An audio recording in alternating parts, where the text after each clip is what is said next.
place figures hugely in my world. It's where I moved when I first moved from Portland to Los Angeles.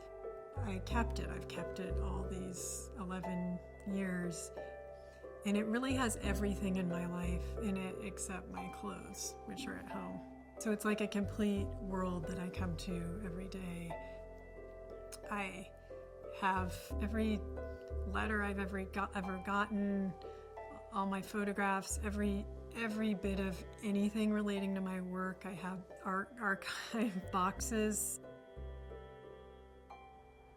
I usually say, like, I'm a writer, filmmaker, and artist. And I know that artist includes performance. So it's better just to leave that with art. It's not like there's one where I'm just like an expert or something at it.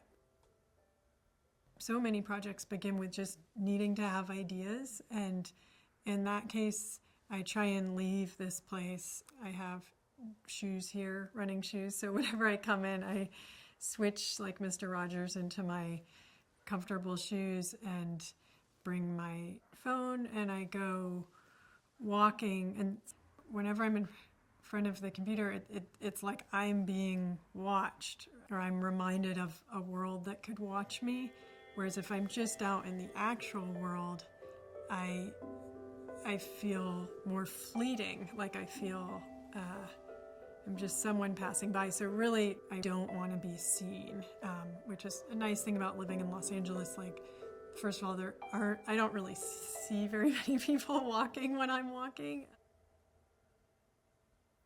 I began with performance, but now that's like a medium that is very creative for me and therefore important, but it's not how most people know me.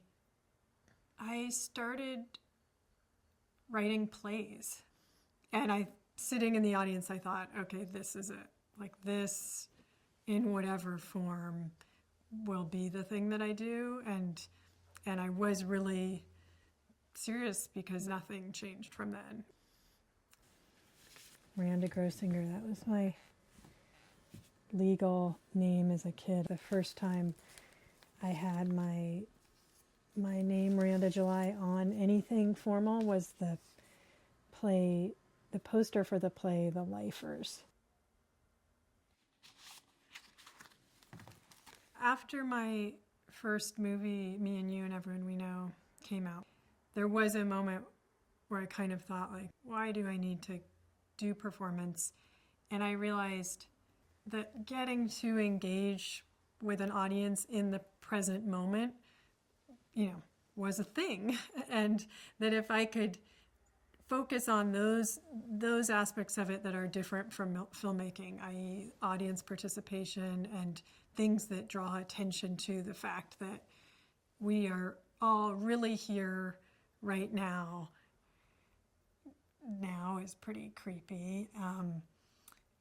If you could possibly feel it for a second. It's like that, it's like now. It's just an interesting material, and so figuring out how to work with that. So the first performance I did after Me and You was a show called Things We Don't Understand and Definitely Are Not Going to Talk About.